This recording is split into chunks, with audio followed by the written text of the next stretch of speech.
Olá, tudo bem? Tudo bom? Muito boa tarde para você que acompanha o Gauchinho.com, também o Sala 203. E hoje estamos recebendo um advogado experiente aqui de Serafina Correia. A gente vai conversar com o Roberto Ivo Socol em 2 minutinhos.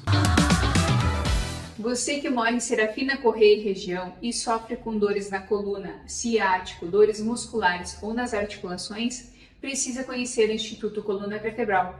Faremos uma avaliação criteriosa para o seu caso, utilizando os melhores tratamentos na área da quiropraxia e fisioterapia, para que você tenha menos dores, mais saúde e qualidade de vida. Siga a nossa página no Instagram, clique no link da bio e nos chame pelo WhatsApp. 2025 apenas começou e nós, aqui da Uraunic Serafina, já estamos preparados para lhe entregar o melhor tratamento odontológico da cidade. Aqui você faz todos os exames necessários para um diagnóstico correto e preciso do seu caso, facilitando assim o seu tratamento. Estamos preparados e apostos para lhe dar a melhor experiência no seu atendimento. Então, entre em contato agora mesmo e agende a sua avaliação. É simples, rápido e fácil e pode mudar a sua vida.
Estamos de volta e agora sim, nós vamos conversar com o Dr. Roberto Ivo Socol, ou popularmente conhecido por alguns por Gravatinho. A gente vai contar essa história também.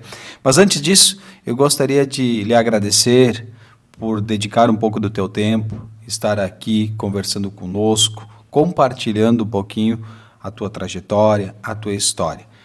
Seja bem-vindo ao Sala 203, seja bem-vindo ao Gauchinho.com. Muito boa tarde, Roberto. Muito boa tarde, Thales, e quem eventualmente possa ouvir de nós alguma coisa que possa ser proveitosa no tempo. Bom, Roberto, vamos falar um pouquinho da tua história, de uma família tradicional aqui de Serafina Correia, né? Falar um pouquinho da tua história aqui em Serafina. Depois a gente vai entrar também, falar um pouquinho sobre a tua trajetória no direito. Mas antes disso, vamos conhecer um pouquinho mais o Roberto Ivo Socol. Quem é o Roberto Ivo Socol? Primeira pergunta. Interessante, né? É uma pergunta, assim, além do nome, é filho de Silvestre e Norina. Que o pai, por consequência, é Socol e a mãe era Louveira.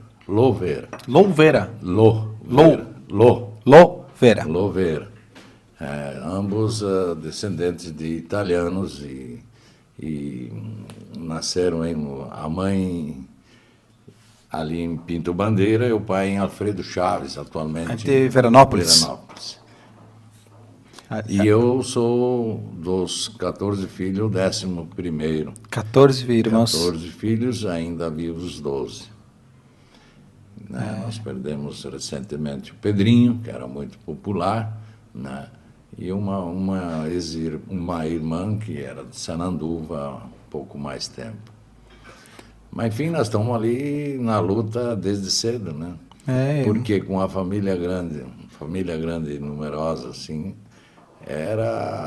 a gente muitas vezes se pergunta como dar conta de tudo, não é só comer, educar, o dia a dia, sabe? E isso aí exigia, porque não tinha nem energia lá nos primeiros tempos, né? Ao menos que a gente sabe, ou tomou conhecimento o frigorífico ideal, o antecessor ali do BRF, era até às 10 da noite com o gerador próprio. Então, tu imagina, e não se tinha fralda descartável. Parte só da roupa de todo esse grupo, etc. Claro que os mais velhos depois vieram ajudando e tudo mais. Mas não é fácil, não foi fácil. Não é. E naquelas épocas também... E depois, sabe, cada um tem o seu jeito, o seu sistema, mas meu pai sabia, pelo passo, quem chegava em tal horário. O que o entristecia e o deixava, assim, muito irritado. Era você, se chegou às 11, dizer que chegou às 10, ou tivesse chegado às 2, dizer que foi meia-noite. A mentira, detestava. Aí ele vinha o sermão, deixava de almoçar e vinha até o sermãozinho. Se tu correspondia ao horário, aí só dava eventual conselho, porque dia seguinte tinha que trabalhar, tinha que estudar, o que for, né? Mas, enfim, são coisas que a gente guardou. Aliás, meu velho, ele detestava, ele dizia até que no dicionário não devia ter a palavra desprezo. Desprezo era uma coisa que não se poderia fazê-lo em relação ao ser humano, né? E, por outro lado, o engrandecimento era a humildade. Porque trabalho, me parece que vem desde Adão e Eva, então é normal, né? E para sobreviver, para você criar o seu futuro, é indispensável o trabalho. Muito embora tenha gente que opta diferente. E aí, nesse ponto, o nosso sistema geral, a partir do Judiciário e do Congresso, ainda não conseguiram resolver, e me parece que a sociedade está se encaminhando para dias piores na grandeza do ser humano, a honra que ele devia ter, a dignidade, né? Tem gente que se nega até receber emprego hoje, ou ter uma carteira assinada, que seria inadmissível. Isso, para mim, é um absurdo, mas eu até tenho visto situações reais. É complicado hoje em dia, né? Muito complicado. Aí, se a gente adentra nesse assunto, vai longe, porque tem a opinião própria, tem dos outros, etc. Mas, se fosse dizer frustra, por quê? Porque a gente teve um berço, uma raiz, e essa raiz foi seguida. Eu segui, meus filhos estão seguindo, que por sinal temos 3 filhos. Minha esposa é a Maria de Lourdes Bianchi, e temos os 3 filhos, Emanuele, Kelly e Augusto Roberto, que são da década de 80, certo? Os 3. E temos 4 netos, né? A Mel, a Betinha, a Martinha e agora o mais recente, com cerca de 7, 8 meses, o Breno Ivo, filho do Guto e da Tânia. Esses 4 netos. 4. Tivemos perdendo um que era gêmeo, o Leonardo, com 15 dias, que era gêmeo da Martinha. Mas vamos falar um pouquinho da tua infância. Como é que foi a infância naquela época em Serafina? Olha, eu praticamente, né, com toda a franqueza, eu me lembro lá dos 7 anos que eu passei o crisma no dia do aniversário, e inclusive me lembro da freira, que era Laurinda Tonelli, que tem até a foto que registra esse momento. Depois eu participava como coroinha. Aí a gente se reunia, mas se reunia de forma diferente. Também nos sábados à tarde, se lia livros, se ia a passeios, etc. Tanto é que nessa época era o saudoso padre Francisco Nolato, que foi o criador do Paulo VI, etc., do colégio.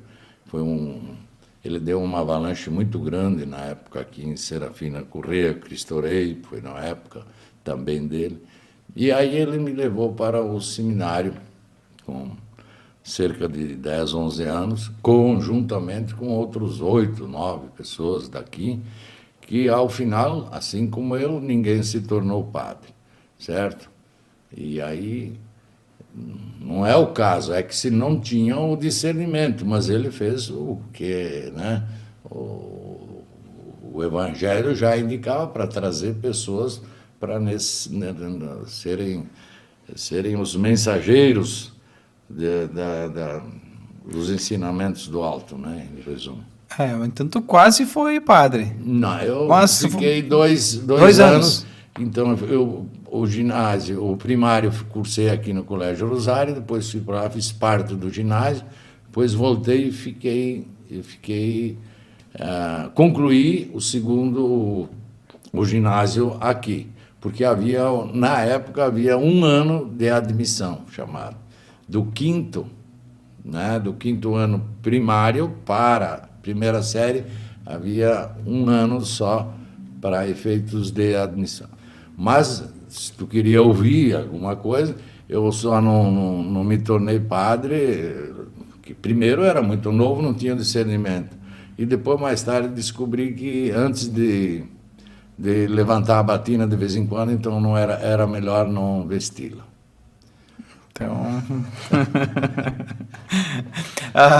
mas vou voltar... Esse tom de brincadeira, óbvio, né?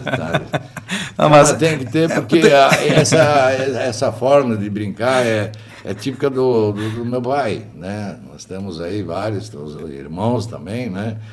Que, aliás, é um gesto saudável, é muito bom, até porque eu, às vezes, me sacrifico no dia a dia a fazer alguém sorrir. Tu tem que sempre fazer obras boas. E não precisa dar dinheiro, não. Às vezes parar 1 minuto quando o cara está com pressa e tudo mais, né?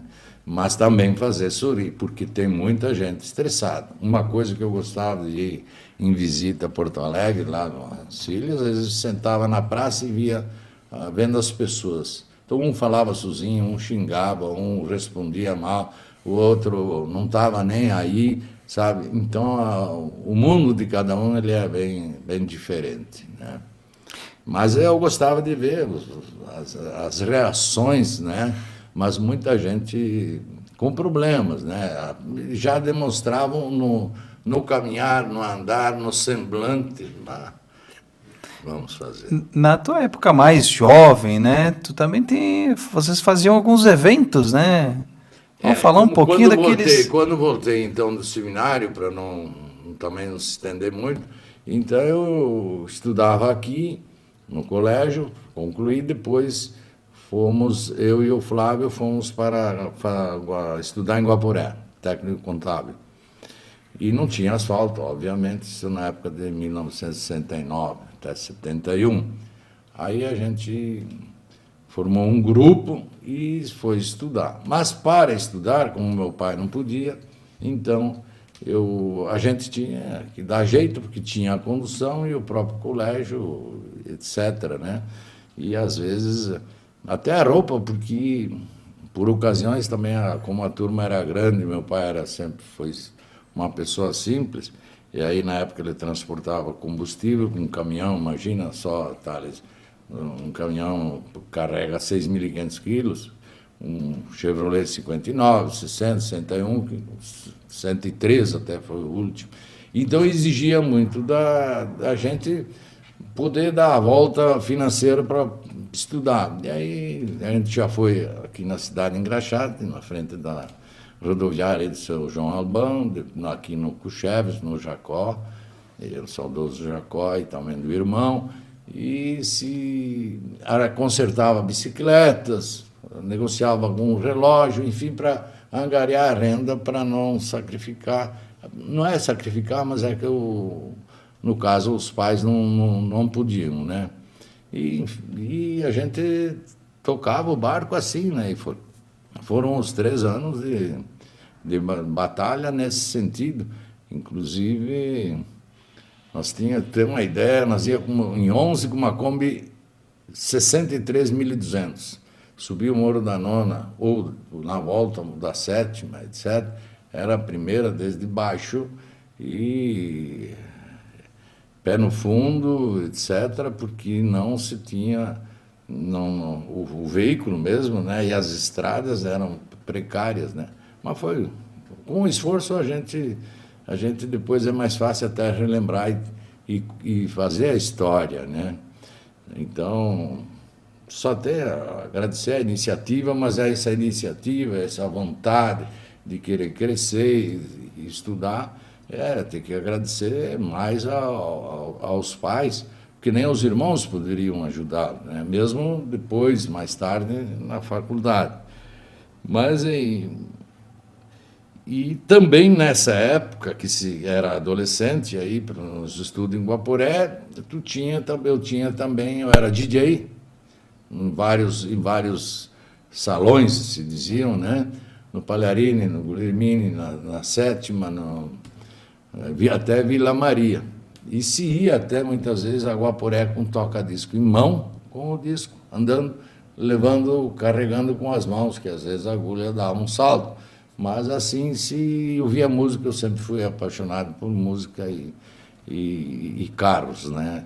Então, foi seguindo desde aí, né? Mas aqui até me lembro, aqui próximo dessa esquina, aqui, quando concluímos, eu tinha um veículo chamado Anglia 48, era um Ford. E eu deixei o Walter e a Cecília aqui, né, nos montar na área. E daí nós tínhamos tido a formatura no CTG. E aí, quando encostei aí, o veículo morreu, era 6 volts. Imagina fazer essa estrada. Então, descarreguei todo mundo e, por último, aí o veículo morreu. Quer dizer, morreu, o que você quer dizer, desligou.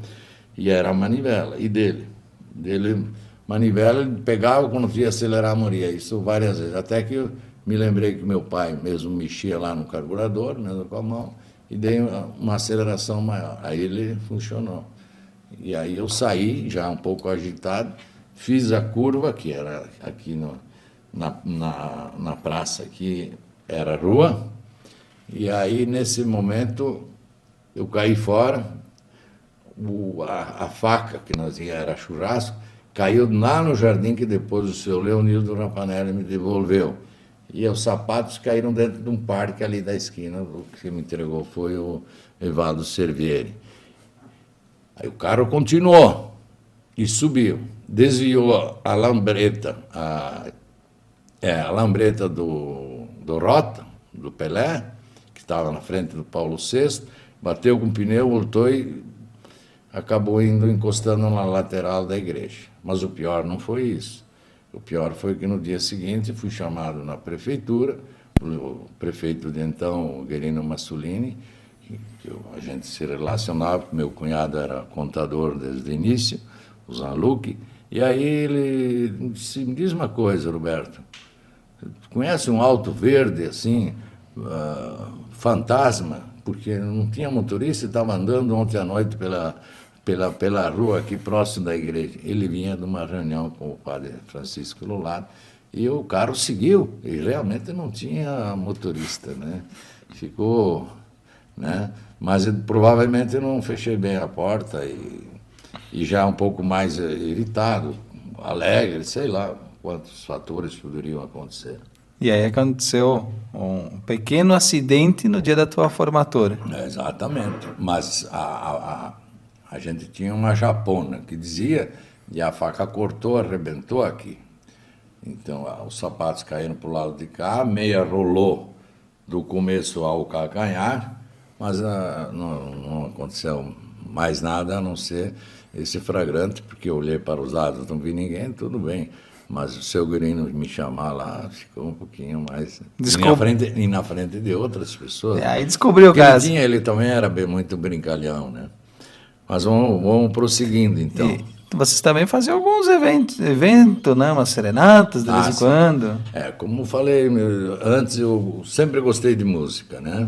E aí nós tínhamos o hábito, aí então, quando estudantes, nós tínhamos o hábito de fazer serenatas. Se descobria lá, o Teles, saiu uma música lá do Vanderlei Cardoso, do Roberto Carlos, da Silvinha, da Joelma, né, do Araújo, da velha guarda. Aí eu saía daqui de ônibus para ir comprar lançamentos em Bento Gonçalves. E depois fazia as reuniões dançantes domingo à tarde. E faturava meus troquinhos, né? E com isso dava conta para os estudos e a viagem, enfim, os gastos para o estudo.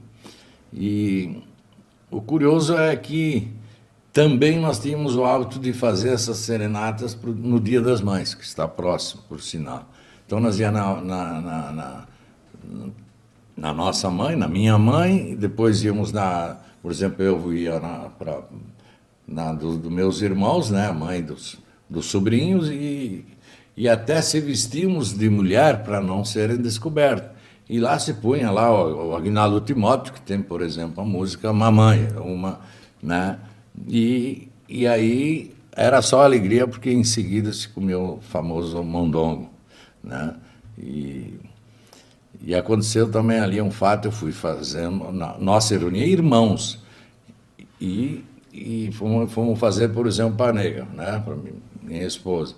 E aí ela estava ainda na casa dos pais e tinham recebido uma visita, né, de uma prima. E aí com isso mudou de quarto e eu fui naquele das visitas. Os caras estranharam que eram lá de Canoa, né? Fiquei, mas que serenata, dia seguinte, não ouvi nada.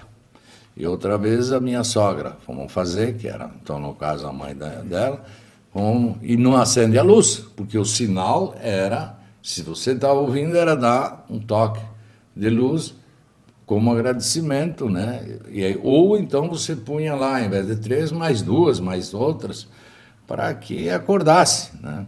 E, na verdade, a minha sogra lá, a dona Nair, não, lá pelas tantas, nós estávamos loucos de fome também, toda a turma, né, girando ali pela cidade, e o mondongo pronto, e faltava queijo. E a avó, queijo duro, né, que se costuma pôr, e a avó não acorda, eu tive que bater na janela e ela disse, não, uma graça e tal, não, nós queremos o queijo duro para ir comer um mondongo, enfim. Mas era muito saudável esse tempo. Mas a gente fazia também para colegas para paqueras, esses termos estão já, né, para os flirtes de colégio, né, e tal. E aí, então, qualquer um, não tinha uma preferência. Então, tu fazia, era sempre bem-vindo. Nunca tive nenhum transtorno, embora tenha notícia de passado de alguns colegas, alguns amigos, enfim, que os pais atropelavam, porque, sabe, tem o tabu também, né, de ficar, não sabia, e é uma coisa romântica, extremamente saudável. Tu fala hoje, que muitos já se foram, é uma coisa que me parece que não volta, mas eu ainda eu acredito que possa ocorrer, que vai chegar um momento que, se o romantismo não tiver espaço, perde muito sentido a relação humana. Realmente. Mas vamos mudar um pouquinho de assunto agora. O assunto está ótimo, mas vamos mudar um pouquinho, vamos falar um pouquinho sobre a tua história, com o direito. Como é que surgiu o direito na tua vida? Na verdade foi uma opção desde então jovem. Tenho concluído o contábil em Guaporé, no Conceição. Eu fiquei mais um meio ano por aí, e aí recebi uma proposta de trabalho em São Paulo. E não vacilei, saí daqui de carona com o caminhão e fui para lá trabalhar e estudar. Então, isso estamos falando de 1972, último trimestre. Depois, já aproveitando, eu retornei no último trimestre de 79. Então, lá fiquei em São Paulo 7 anos. Porque era a minha vocação, né? Eu sentia que era. E muitas vezes eu brinco. Eu brinco e dizia que, às vezes eu me pergunto, mas afinal, por que tu escolheu o direito? Que na verdade, muitos dizem desta forma, né? É ciências jurídicas e sociais, o real. do curso. Aí ele disse, bom, mas por que tu escolheu? Porque foi de tanto ouvir meu pai dizer Fá Polito, porque eu vinha de São Paulo e ele, em resumo do aconselhamento, Fá Polito. Isso então de brincadeira. Mas não foram dias difíceis em razão que você tinha uma família numerosa, São Paulo, imagina, só um grande centro, e ainda eu não fiz cursinho, já fui fazendo vestibular em várias, e acabei cursando em Guarulhos, onde eu tive sucesso no vestibular, e morava no Bexiga, que é o bairro Bela Vista, notadamente uma região italiana ali, né? Então eu tinha que fazer o cruzamento desde o Vale do Anhangabaú, a Prestes Maia, pegar a Marginal Tietê, a Dutra e uma parte da Fernão Dias todas as noites. E isto em 4 anos, que eu tinha aula também ao sábado. Depois fiquei mais 3. E aí foi, mas tive muita acolhida lá, de pessoal que ainda está vivo lá, me acolheram e chamavam, queriam na volta, vem aí, vem tomar uma sopinha de cabelinho de anjo, vem isto, vem aquilo. O gaúcho é muito bem recebido lá. Por quê? Porque ele está aí o exemplo do nosso estado atual, né? Estamos 1 ano, que eu também fui vítima dessa catástrofe, né? Que eu me envolvi numa barreira lá que perdi, graças a Deus, perdemos só o carro, né? E com perda total, inclusive, mas valendo dizer que a gente renasceu, né? Mas o contexto da história mesmo é que o gaúcho ele é muito positivo, é muito solidário e ele é lutador, então ele muita garra. Eu fico maravilhado, Thales, assim, ver 1 ano e ainda as notícias agora de maio, e tu vê agora eventos, sejam comerciais, eventos de agora mesmo, ontem, ou vão acontecer, esportivos e tal, tudo isso ajuda tanto o psicológico como o demais, né? E é bom, e tu vê como que a reconstrução do Estado também está sendo, né, está sendo feita, né? Claro, ainda falta muita coisa, tem ainda muita gente desabrigada, mas a gente, aos pouquinhos, né, vai se dando pelo menos um ar de normalidade, né? Um ar de normalidade, mas eu sempre imaginei se acontecesse numa outra região, que não convém falar, eu não sei que pé estaria diante da iniciativa. Eu quero dizer, não a iniciativa de momento só, mas de sequência. A solidariedade, que é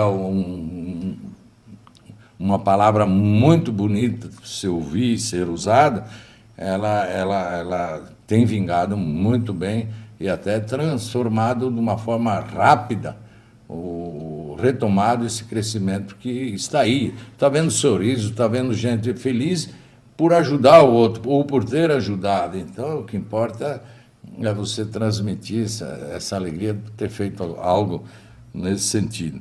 Mas e aí, então, quanto à faculdade, era assim, né? Todos os dias, voltei. Depois fiquei mais 3 anos lá, né?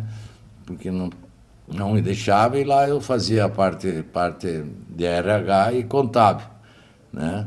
Então, da faculdade, pelo amor de Deus, aí foi cansado. Tanto é que eu já, me formei com 24 anos, mas eu já com 23 já tinha 2 URSS, porque eu tinha o trabalho também, né? Trabalho e lidava também com o lado financeiro. Aí São Paulo sempre foi, né? Tem que estar sempre de alerta. E aí, então, inclusive andava por muito tempo de gravata, que é o início, o tempo, porque daí, e também até com um revólver, né?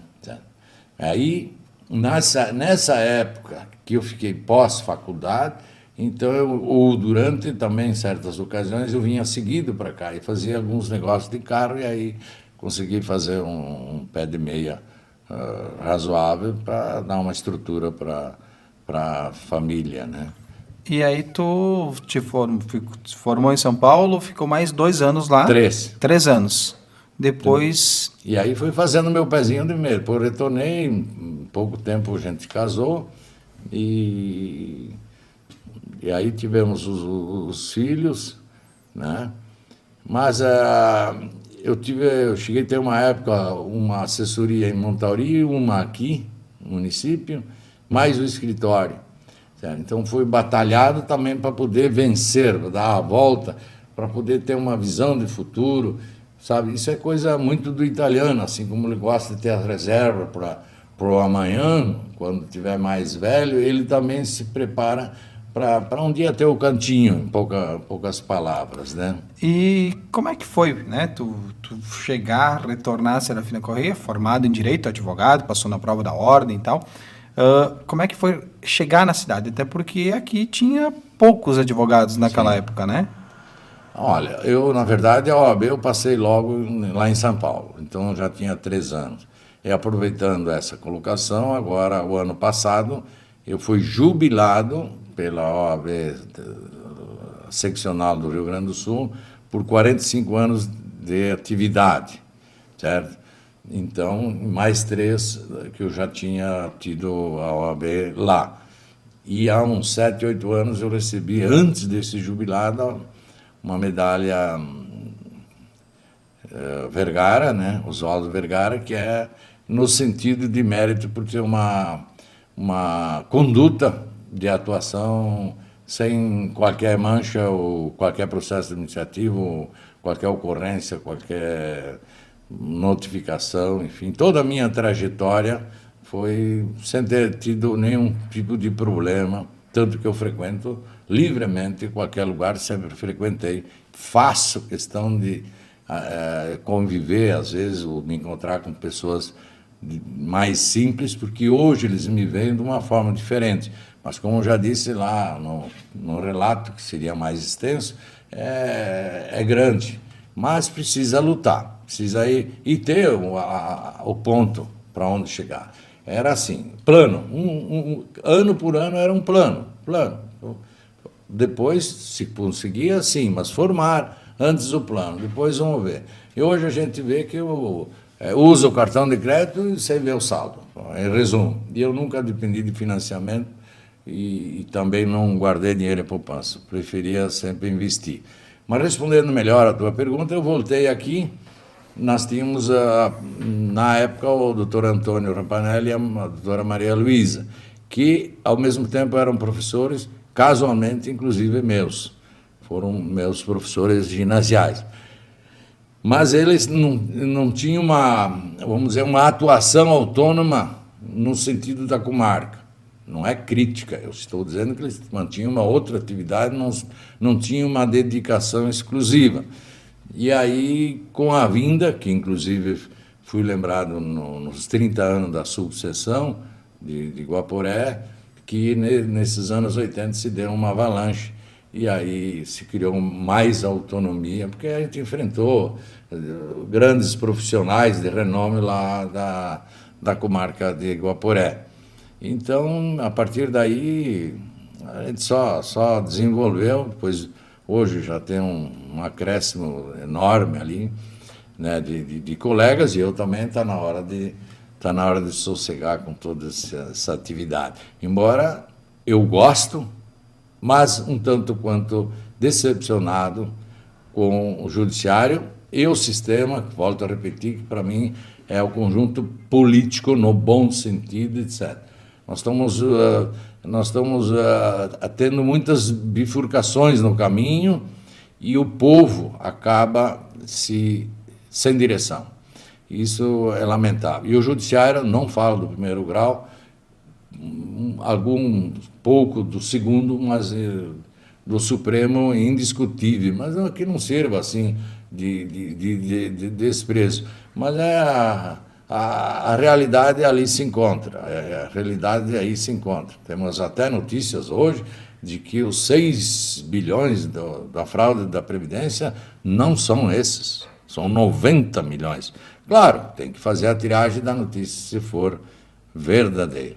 Hoje nós temos no mundo bastante fake news também, mas muitas notícias são Complicadas de escutar, né? Claro, E ler, às e vezes. faz lembrar, né? Faz lembrar. Amanhã nós vamos ter a primeira fumaça, né? No conclave lá dos papas, né? Então, se tem fumaça, tem alguma coisa. Então, Onde se há ela fumaça, for há fogo. Claro, esse é o provérbio. Se tem o fake news, mas alguma coisa tem, né? E aí amanhã, a preta ou branca, ela vai ocorrer, mas haverá fumaça. Mas o que está atrás disso? Houve uma votação, né, desses Dos cardeais, cardeais. né? Cardeais que eu tive agora, nós tivemos na crisma da Mel, de uma netinha, recém estava 8 dias que tinha sido nomeado o Jaime Scherer, né?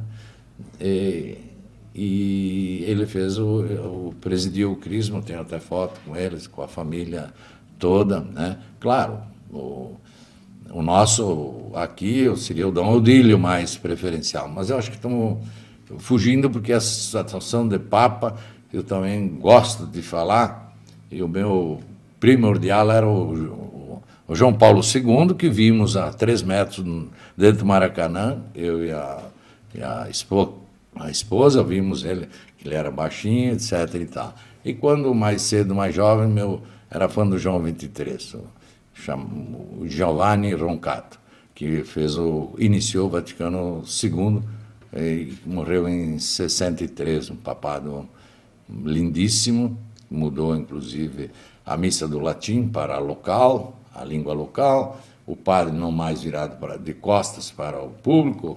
Isso é indiferente. Certas coisas que ficaram marcadas, né? Tem a bênção do João Paulo VI, que uma outra pessoa conseguiu, trouxe, etc. Mas não quero assim me delongar, Thales, mas tem uma pergunta que eu gostaria que, se tu não fizesse, eu adentrasse. Quais são os hobbies? Né? Exatamente essa. Era essa. Tá. Então, eu tenho hobbies desde a infância.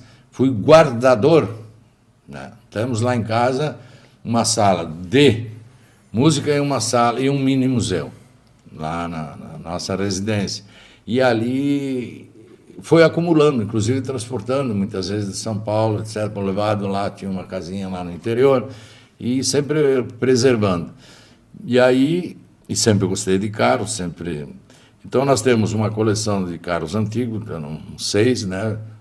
O mais antigo, para não ficar aí, que sempre a gente coloca ali no encontro, é um Candango 60, na época justamente do ano da emancipação do município.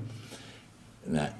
Temos uma coleção de discos e eletrolas e outros equipamentos, toca-discos, eletrolas, rádios antigos, enfim, dentro do campo da música. E uma coletânea assim de mais de 7.000, tem uns 6.200 LP, rotação 33, e mais uns 1.200 rotação 78, que não é nada da tua época. Rotação 78 significa que era uma música cada lado, de laica, e precisava 78 voltas a agulha, né, por minuto. Então, haja agulha. Mas era a forma. Depois veio aprimorando. Também fui muito fã do fita cassete. Essas viagens que fazia também de São Paulo era o que me servia de alento nessas viagens, que eu saía às 6 da tarde para as 9 horas da manhã. Eu fazia, inclusive, no ano que o pai morreu, eu saía às 6 e às 9 nos encontramos lá no cemitério. Fiz todos os meses. Bom, daí, na sequência, nós temos uma coleção de xícaras pequenas. Eu até estendo o convite para, uma hora que tu quiser, fazer o registro, que teve lá a escola, uma escolinha com os alunos, e nós mostramos, inclusive, todas eles não conhecem, imagina, são crianças. Temos de moeda, que a mais antiga é 1753, de bronze, né, porque tinha bronze, tinha ouro, prata, que daí ouro não tem, prata, bronze,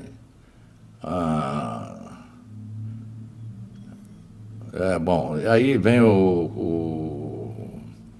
essa... As notas, não? Não, eu falo assim, o metal, né? Ah, o metal. Agora me foge o material, né? E tem até as atuais aí, né? Tá, mas eu guardo muito com carinho. Tem uma coleção de canetas, que andaram sumindo, prevalecendo essas. Tem uma coleção de chaveiros, né? E no museu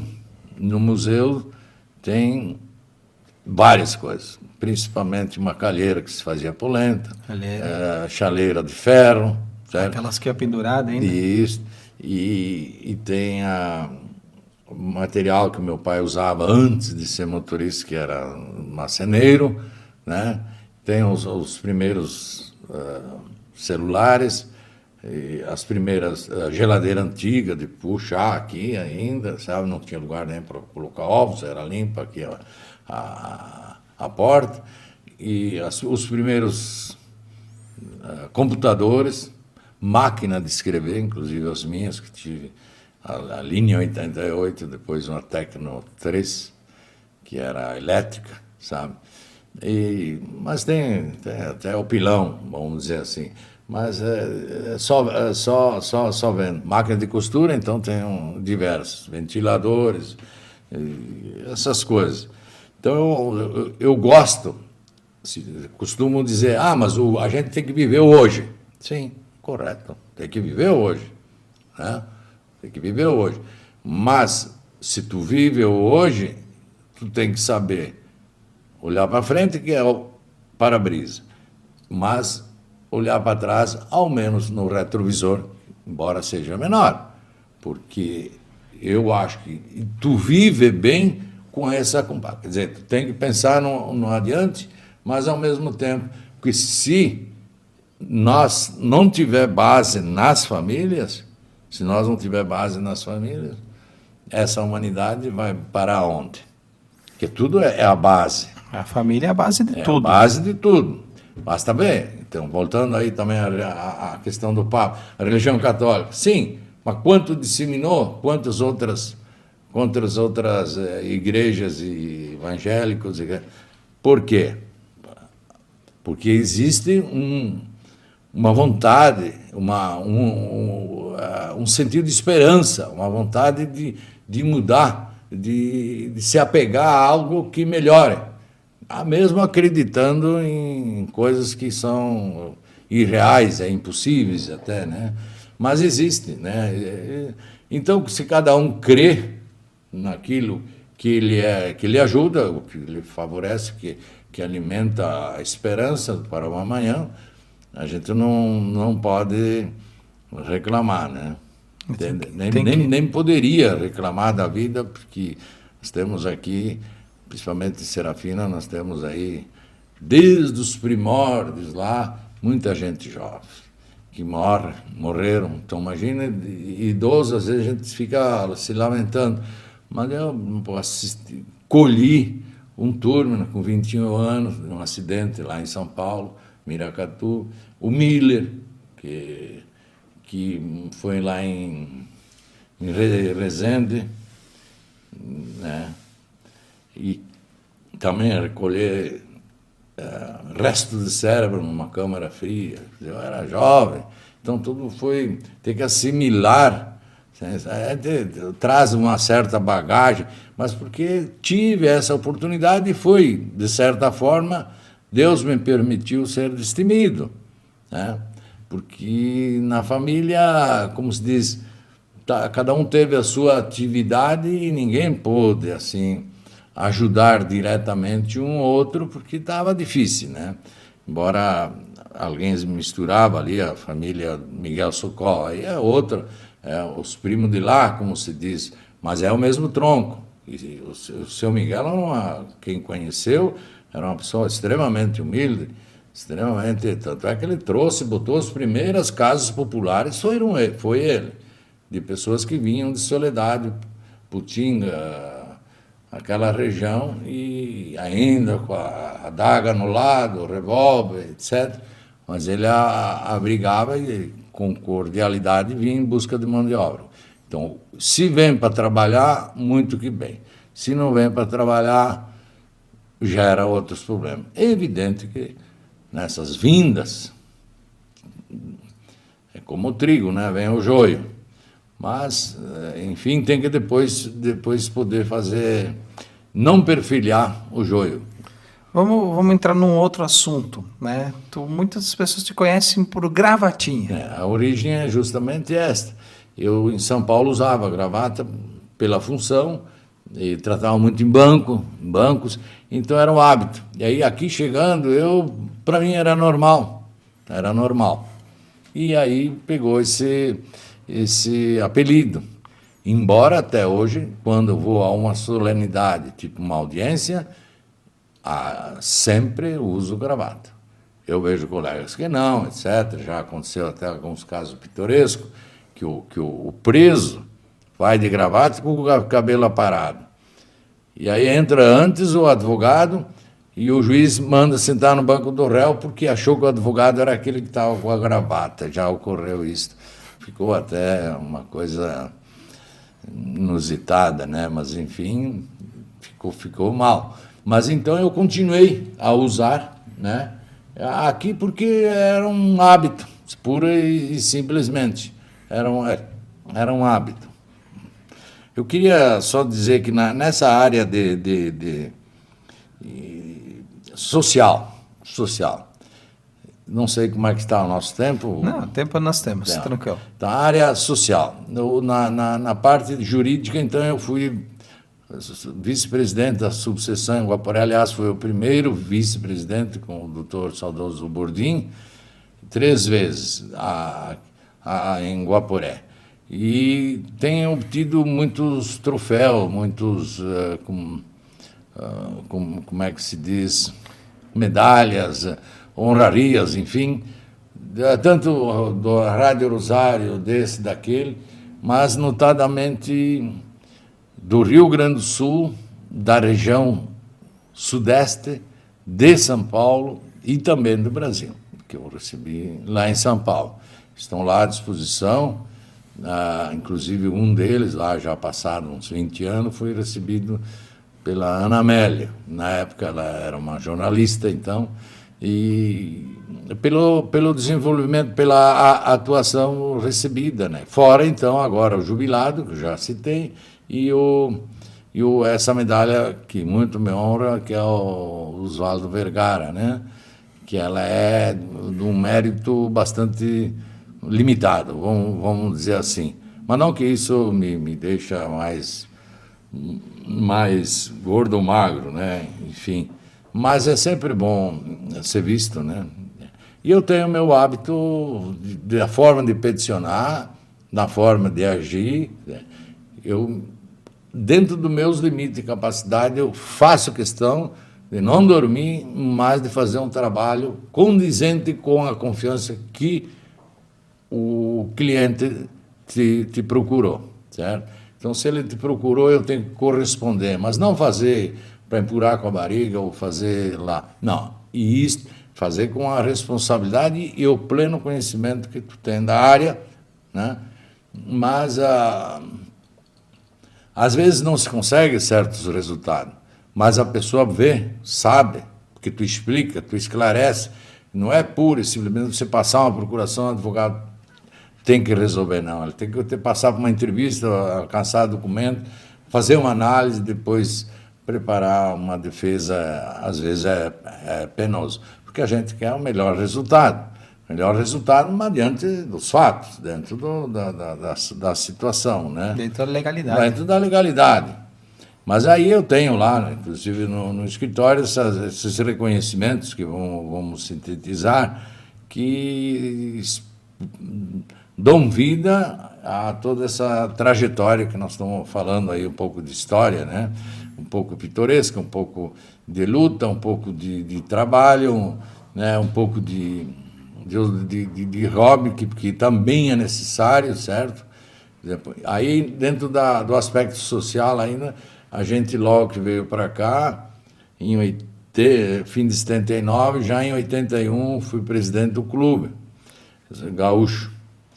E passado ali, em 10 de janeiro de 82, conseguimos obter o primeiro título de campeão absoluto de amadores, que até hoje não se alcançou mais, embora o clube abandonou em 2008. Já fizemos parte do Lions com várias atuações de atividade, vários cargos, inclusive de presidente, e secretariamos por uns 15 anos ali a PAI, que era o meu xodó, depois com o afinco, a ajuda e o interesse, inclusive, notório de todos os presidentes, mas que um não conseguia o êxito, o intento, daí o Kiko Crema, ele disse, tu fica mais uma vez que nós queremos concluir. E aí, como assessor jurídico, e aí realmente eu disse, bom, feita a sede própria, eu, né, me limito, me dou o direito de baixar a bola para dar espaço aos jovens, porque senão eles não vão saber. Nós estamos assim, né? Se nós estamos lá no topo e deixamos o cara ficar aqui 50, só nos 50, não, ele tem que ter a bagagem desde baixo, desde cedo. E aí, inclusive nessa questão da PAI, não era só assessoramento, fazer contrato, aqui e acolá. Nós íamos buscar verba junto à promotoria local. Levava foto, como estavam as obras, tal, com os presidentes que se passaram nesse período, né? E se ia em busca das transações penais, né? O reflexo financeiro sempre foi muito bem acolhido pelo doutor Cláudio Leria, né? E ele entendeu muito bem a nossa intenção, né? Não é que necessitava comprovar, mas eu já o fazia para dar um sentido maior de credibilidade, de direcionamento, inclusive financeiro, porque teve muita gente que contribuiu com material, estudo. Depois tem os jantares, que é o próprio Lions promovem, etc. A gente também atuou no Concepro, naquilo que pôde fazer, né? Eu, sinceramente, daí, esse do Clube Gaúcho foi uma coisa extremamente memorável, e aí até estendo a todos os atletas hoje, veteranos, o meu abraço por esse registro histórico aí, aproveitando, né, com a tua permissão. Eu não vou ter tempo para citar nomes, mas eles sabem, né? Os atuais veteranos, né? Que tinha à frente um capitão e um batalhador, que era o Adolfo Pão, tio Pão. Mas tinha muita gente que está aí ainda até hoje, e eu fico grato porque conseguimos essa façanha, que nada mais é do que parte também da história de Serafina Corrêa. Fez parte e faz parte da história. Faz parte. Porque nós, das festas de política, era a recepção que nós tivemos, que foi no Olímpico, a decisão foi maior. Então era o prefeito, o Egídio, e o vice, o Adível Crema, certo? Fizemos uma festança aí na frente do clube, depois fomos jantar lá no Pelé, e eu, com muito esforço, entreguei depois a taça, deixei lá na minha sogra, porque no dia 20 de dezembro de 81 havia falecido meu sogro de acidente. Mas eu dei continuidade, então, até nós recebermos a fazer os jogos, completar e, enfim, recebemos o título, né, que é uma coisa que a gente guarda com muito, porque não é só dizer fomos campeões, sabe, a maioria não tinha o poder de comprar uma camiseta, uma chuteira. Então, o clube mal podia era ir com um conjunto de amigos, a moda, o Laurindo Silvieri, o Nelson Albano, para citar uns, tinha muita participação do seu Gasperim, mas fica difícil fazer nome, porque a gente pode correr, né? Eles eram participativos e punham os carros, e a gente ia fazer o campeonato, enfim, esse mundo afora aí, para vencer, porque na época eram mais de 400 municípios. E aí nós conseguimos, e o mais importante, sem ninguém pagava nada, atleta nenhum recebia. Quem voltava ao trabalho na sexta-feira se podia ir, faria o treino, também pelos bem lembrados irmãos Deitos, Hélio e Idílio, que eram treinador e técnico, que fazem parte dessa... Fazem muita história, porque eles acompanharam do início ao fim o futebol. E sempre ter se dedicando, né? Mas, enfim, para nós finalizarmos, Roberto, eu gostaria de lhe agradecer e também lhe deixo um espaço para as considerações finais também. Eu gostaria de lhe agradecer muito por estar aqui, participando, compartilhando um pouquinho da tua história, da tua trajetória com quem nos acompanha através das nossas redes sociais e também através da nossa web TV. Muito obrigado e lhe deixo o espaço à disposição. Eu quero aproveitar, como se diz, as considerações finais, um pensamento que fiz aqui ao chegar aqui, a razão do bilhete aí e também o rascunho. Deixar uma mensagem, enfim, porque a gente não sabe o dia de amanhã, cuja mensagem é assim: família é a razão de viver. Outras formas é ser simples, responsável e solidário com o próximo, sempre acreditando no bem. Era essa minha e os meus agradecimentos a esta oportunidade e a todos que porventura vão ter algum proveito dessa nossa colocação, lamentando o pouco espaço de tempo. Porque a gente tem aí quase uma horinha, já se aproximamos, se não se aproximamos, estamos se aproximando de uma horinha. Mas eu já fico... Precisaria meio-dia. Quem sabe numa próxima oportunidade a gente volta novamente a conversar. Já fica o convite para uma próxima oportunidade aqui, Roberto. Eu agradeço então novamente e agradeço também a companhia da Sara, que não sei se ela entendeu a mensagem, mas certamente não se lembra da Jovem Guarda, não se lembra de discos, de fazer polenta na calheira, tudo isso. Talvez lá com a avó. Mas tá bom, eu agradeço, porque a conheci. E a você, Thales, eu dizia no começo, não é nos melhores dias. Mas, enfim, é uma oportunidade ímpar para que algo se semeie. E quando se semeia, também é desta forma como tu estás agindo. Porque eu creio que muitos outros aqui estiveram e deram o seu alô. E um dia tu terá a história, vai fazer parte da tua história, o que você está historiando hoje. Espero que alguém siga o exemplo e diz, lá no ano de 2025 aconteceu isso. O dia da abertura do conclave. Você que mora em Serafina Correia e região e sofre com dores na coluna, ciático, dores musculares ou nas articulações, precisa conhecer o Instituto Coluna Vertebral.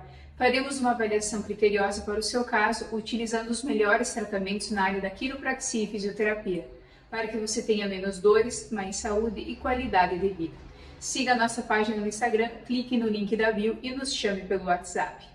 2025 apenas começou e nós, aqui da Urauníque Serafina, já estamos preparados para lhe entregar o melhor tratamento odontológico da cidade. Aqui você faz todos os exames necessários para um diagnóstico correto e preciso do seu caso, facilitando assim o seu tratamento. Estamos preparados e apostos para lhe dar a melhor experiência no seu atendimento. Então, entre em contato agora mesmo e agende a sua avaliação. É simples, rápido e fácil e pode mudar a sua vida.